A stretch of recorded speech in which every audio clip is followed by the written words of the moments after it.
Bonsoir à tous, merci de nous préférer pour vous informer. Nous sommes bien sûr le lundi 28 octobre 2019. Bienvenue dans ce grand rendez-vous de tous les soirs sur New World Info 1. Le décryptage de ce jour, nous parlerons bien sûr de la Syrie, mort d'Al-Baghdadi, l'État islamique touché. À quel degré? L'interrogation trouvera bien sûr sa réponse avec notre éditorialiste maison. Mamadou, bonsoir. Bonsoir Mathieu. Merci d'avoir répondu à notre rendez-vous de ce soir. Alors, quand on parle de Al-Baghdadi, justement, de qui s'agit-il? Difficile de répondre à la question, puisque quand on lit ceux qui ont tenté de faire une biographie, on le connaît plus à partir du moment où il a créé l'État islamique et le califat. Avant, on le considère comme un jeune qui est né à Bagdad, parce qu'Al-Baghdadi en arabe, c'est en fait ça, c'est quelqu'un qui vient de Bagdad. Ce n'est pas un nom en tant que tel, ça annonce plutôt une origine. Oui. Et dans son adolescence, il était un féru du football, ce qui est curieux, un passionné même du football. Oui, du foot, hein. Il a essayé de devenir avocat, ça n'a pas marché.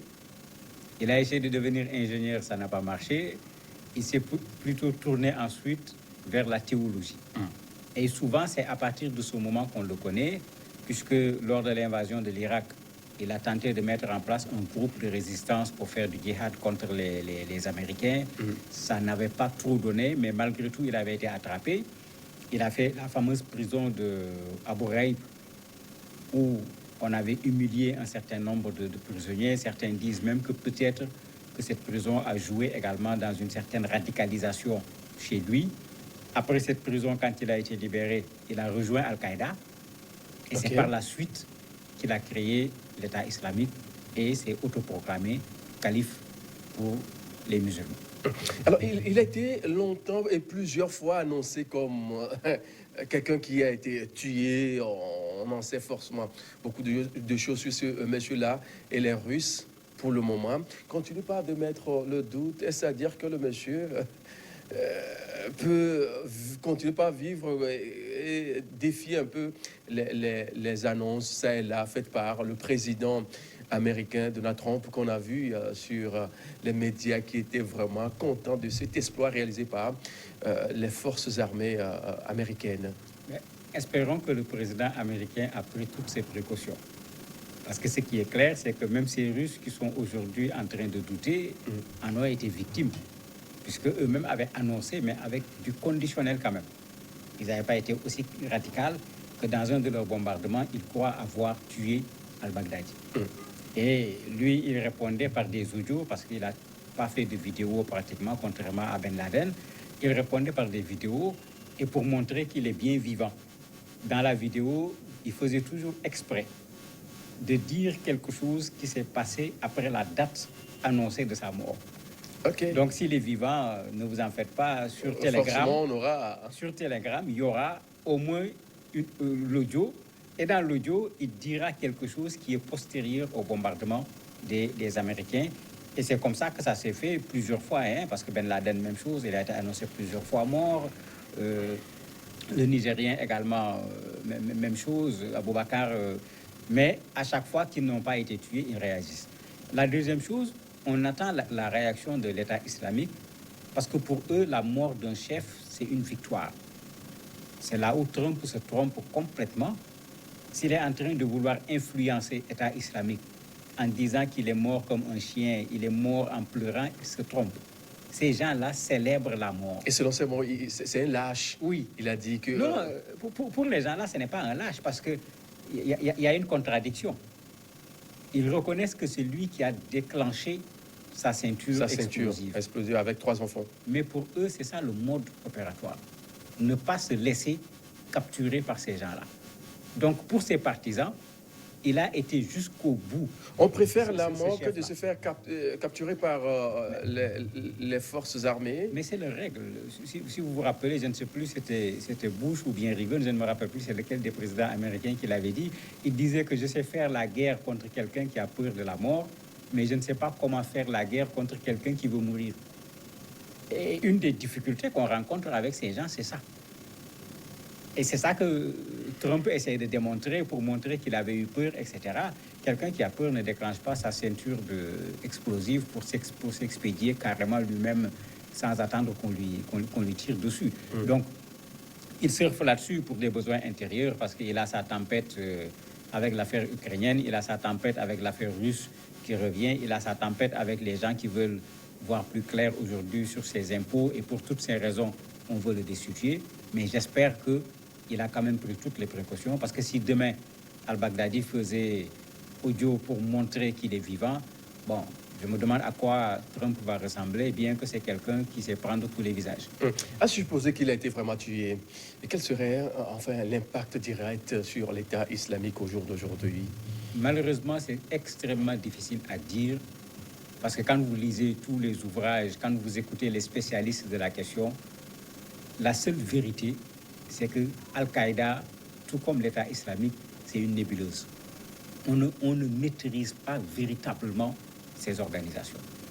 De sorte que, quand la tête est coupée, il est difficile de prévoir ce qui va se passer.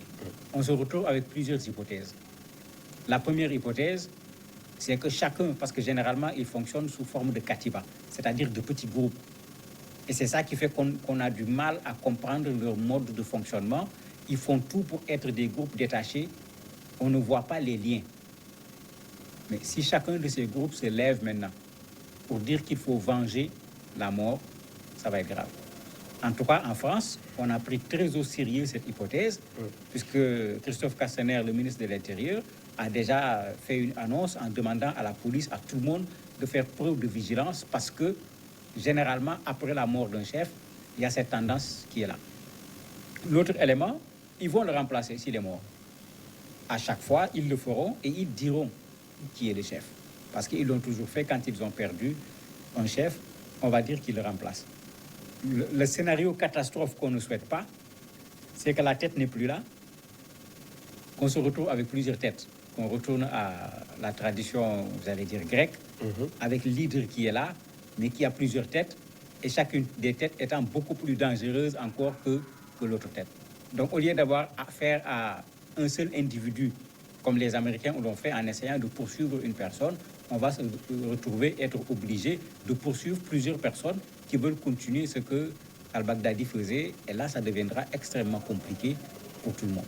Mais c'est quand même un coup dur pour l'État islamique d'aujourd'hui, quand on sait que le chef n'est pas là.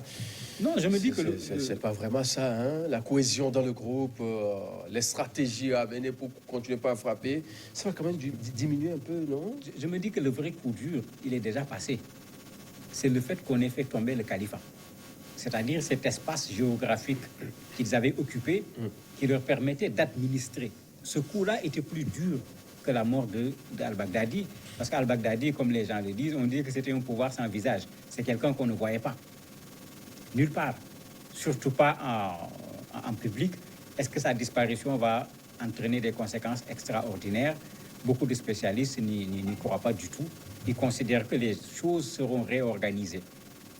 De quelle manière? Difficile de le dire, mais ce n'est pas la mort d'al-Baghdadi qui marque la fin de l'État islamique, malheureusement. Alors, quand on sait que ce n'est pas la mort d'al-Baghdadi qui mettra bien sûr une fin à l'État islamique au jour d'aujourd'hui, pourquoi vouloir forcément capturer ou tuer carrément la tête, faire partir cette tête-là, quand on sait que il y a encore de groupuscules qui peuvent toujours continuer à frapper à travers le monde entier? En fait, il y a un combat géopolitique ici. Il ne faut pas oublier que Trump, même pendant la campagne électorale, il s'était engagé à régler ce problème du terrorisme. Donc, si on le ramène à sa campagne, c'est comme s'il est en train de respecter une promesse électorale, comme on l'appelle habituellement. Donc ça, c'est un plus pour lui. Et si vous regardez, ce n'est pas les États-Unis seulement qui voulaient. Les Turcs auraient bien voulu le faire, les Russes auraient bien voulu le faire, les Français auraient bien voulu le faire, parce que à l'échelle mondiale, tout le monde veut se montrer aujourd'hui comme étant le champion de la lutte contre le terrorisme. D'ailleurs, ici, les Américains ne l'ont pas fait seuls. Trump a remercié les Russes, les Turcs, les Kurdes, les Syriens, etc. Il a fallu collaborer avec d'autres personnes pour pouvoir aboutir à ce résultat-là. Bien que Trump est en train de tirer peut-être un peu trop la couverture de son côté, mais ils n'ont pas été seuls pour pouvoir mener une telle opération. Il a fallu collaborer avec les autres pour pouvoir identifier le lieu où il se cachait depuis fort longtemps. Bon, dans les explications du président américain Donald Trump, on a facilement compris que c'était je sais pas, une démarche qui a été longtemps planifiée, qui, avec le temps, a finalement a mené à cet état de la chose. Au jour d'aujourd'hui, s'il n'avait pas peut-être ces pays-là, ce qui veut dire que al-Baghdadi va continuer toujours pas jouer un peu à ce jeu de cache-cache à travers le monde, ou comment? Là-bas, il y a une grosse interrogation. C'est l'interrogation sur le moment. Pourquoi, au moment où Trump a d'énormes problèmes aux États-Unis, c'est en ce moment-là qu'al-Baghdadi est tué? Est tué. Est-ce à dire qu'il n'y avait aucune information sur lui? Est-ce à dire que malgré tout ce qu'il y a là-bas comme des personnes sur le terrain, comme moyens sophistiqués pour détecter les tunnels et autres, ce n'est pas détecter les tunnels qui posent problème au matériel sophistiqué que les Américains ont? Ici, il y a la question qui se pose, pourquoi ce moment où Trump a des problèmes? Il y a une autre question, est-ce que c'est l'opération des Turcs qui a été contestée à l'échelle mondiale? Est-ce que c'est cette opération des Turcs qui a créé une réorganisation dans la sous-région, puisque les Turcs ont décidé de traverser la frontière et de venir occuper une partie de ce que les Kurdes occupaient, le rapprochement entre la Syrie et les Kurdes, alors que tout le monde sait que c'était des adversaires auparavant? Est-ce que tous ces phénomènes n'ont pas fait en sorte qu'il fallait rejouer toutes les cartes dans cet espace? Et dans le cadre de ces cartes qu'il fallait rejouer, pourquoi pas certains qui avaient des informations sur sa cachette et qui ne l'avaient pas donné, l'ont donné. Parce que c'est également comme ça que ça se passe. Généralement, quelqu'un comme al-Baghdadi qui se cache quelque part, il y aura tout un ensemble de personnes, il y aura tout un faisceau pour pouvoir l'alimenter, faire un certain nombre de choses. Il n'est pas possible que personne n'ait l'information. Mais pourquoi l'information n'avait pas été donnée jusqu'à présent? C'est plutôt ça également une des questions à laquelle peut-être on aura une réponse plus tard. S'il faut faire peut-être un rapprochement pour les pays africains au jour d'aujourd'hui, on est un peu confronté à ces problèmes d'insécurité dans le Sahel-là. Est-ce à dire que dans les jours qui viennent, peut-être qu'on va assister à un relâchement un peu du côté de ce que l'on voit au jour d'aujourd'hui, ou quand même on va continuer à subir les revers de ces gens qui font la loi d'une façon désordonnée à travers le monde entier? On risque de continuer à le subir parce que, comme je l'ai dit tantôt, on a du mal, à part les allégeances, où vous avez un mouvement comme Boko Haram qui fait allégeance d'abord à Al-Qaïda, qui ensuite a fait allégeance à l'État islamique. À part l'allégeance, on ne trouve pas de façon concrète de relation entre ces structures-là. D'ailleurs, même pour le rappeler, à un certain moment, l'État islamique, même Al-Qaïda plutôt, avait remis en cause l'allégeance de Boko Haram. Quand Boko Haram utilisait les petites filles pour faire des attentats, Al-Qaïda avait trouvé que c'était trop extrémiste. Vous imaginez quand Al-Qaïda dit à quelqu'un ce que vous faites, c'est extrémiste, à quoi ça peut ressembler? Donc une bonne partie des mouvements africains sont plutôt des mouvements à caractère sous-régional qui, dans la revendication, se branchent sur l'international pour certainement se donner une notoriété beaucoup plus importante, mais nous avons notre propre terrorisme dans notre espace, dans le Sahel, et je crois qu'il ne faut pas compter sur la mort d'al-Baghdadi en pensant que c'est ça qui va réduire le terrorisme au niveau de notre espace africain. Justement, restons dans le contexte pour dire, quand on sait qu'il y a la France, les États-Unis, la Russie bientôt en Afrique, et un peu les pays occidentaux qui sont là pour aider ces pays qui sont confrontés dans la sous-région ouest africaine à venir à bout à ces genres de situations qui perdurent dans l'espace. Comment peut-on comprendre que, on sait, les États-Unis seuls, si on peut se permettre de le dire ainsi, ont réussi quand même à avoir raison de al-Baghdadi, mais à 3-4 dans la sous-région ouest africaine, on n'arrive pas quand même à trouver un dénouement aussi possible. Là-bas, il y a un débat extrêmement difficile. On n'a pas quand même des tunnels.